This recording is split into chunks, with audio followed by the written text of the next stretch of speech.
You have surely seen some of these paintings, and you've surely heard some of the names associated with them. Van Gogh, Paul Gauguin, Paul Cézanne. All of these masterpieces represent the art movement that radically transformed the world and greatly influenced the art that you love to this very day. It's called Post-Impressionism.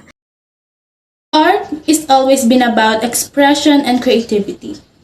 But there was a time centuries ago when it was very rigid and set in its ways.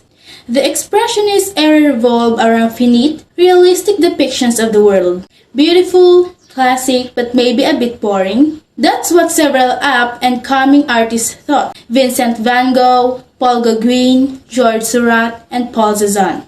These revolutionaries all carried one common belief. They thought art was supposed to portray the world around them as well as real, tangible emotion through abstract techniques and forms. They didn't know it, but they were creating a fresh artistic movement that would shake up the world, Post-Impressionism. These artists didn't really see themselves as a unified group, and they actually became known as the Post-Impressionists after their lives has already ended. The term Post-Impressionism was coined by the English art critic called Roger Fry, who used it to name an exhibition Manet and the Post-Expressionists in 1910. Post-Impressionists used daring, vivid colors, and abstract shapes to create astonishing visual effects.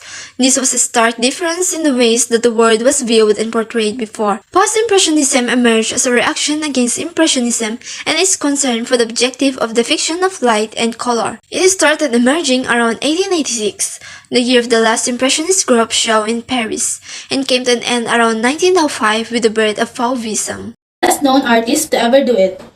First, we have Vincent van Gogh, a man so famous that his name is synonymous with modern art. The Dutch painter truly needs little to no introduction. During his prolific career, Van Gogh created many masterpieces using signature expressive brush strokes and brilliant colors. By using these revolutionary techniques, Van Gogh showed us parts of his inner world rich with emotions and were sometimes tortured by his inner demons. When we observe his iconic self-portrait with a bandaged ear, we witness an artist in a fragile mental state. We cannot hear Van Gogh, and yet this work speaks for him and creates a universal and relatable pain that is downright palpable. While so much art before Post-Impressionism was about beautiful vistas and landscapes, this style of art invited observers to see the landscape as a soul. Van Gogh knew just how radical his work was and how challenging too. He even wrote to his brother Theo and told him, "People say, and I'm quite willing to believe it, that it's difficult to know oneself, but it's not easy to paint oneself either." Georges Seurat preferred a more scientific approach to painting. That's why he focused on the theories related to optics and color. Seurat's best-known artwork is called A Sunday Afternoon on the Island of La Grande Jatte. The theme of the painting seems very impressionistic, showing members of Parisian society enjoying their day out on the river. However, the ways in which Seurat painted was distinct, novel, and new. He mastered a radical technique that became known as pointillism.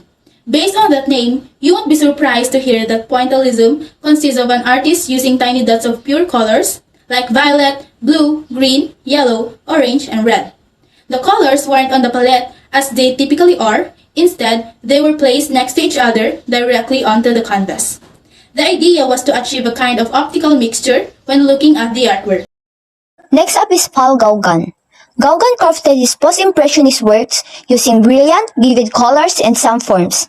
During his life, Gauguin traveled extensively and went all around the world in hopes of locating inspiration. He went to Brittany, then Arles, where he chatted a house with Van Gogh for 2 turbulent and troubled months. It was there that he made some of his best-known works, but he led quite a problematic lifestyle. He was known to engage in sexual relationships with Tahitian teenage girls for many years. Gauguin's work shows how many experts, critics, and historians have viewed art as a product that is both independent of its creator but also heavily influenced by him too. Does art exist with the artist? Can you judge art without approving of the person behind it? Gauguin remains a challenging but undeniably accomplished figure in the world of art history. Paul Cézanne was all about excellence, a perfectionist in so many ways. This famous painter liked to slave over his work for long hours, focusing on each and every detail meticulously and never settling for anything short of flawlessness. His wife, Marie Hortense, spent countless hours posing for Cézanne. Therefore, painting still lives was ideal for the French artist because there wasn't anyone who could get bored with posing. In his post-impressionist paintings of various fruits laid out on the table, Cézanne abandoned the traditional perspective and played with portraying objects from multiple sides. He was fundamentally changing how artists portray the real world, and because of that, was also fundamentally changing how art fans saw the real world. Post-Impressionism changed the world. Major art movements like Fauvism, Cubism, and Expressionism all would not have been possible without what was started by Van Gogh and others. The explorations of abstract forms paved the way for scores of artists in the 20th centuries and beyond.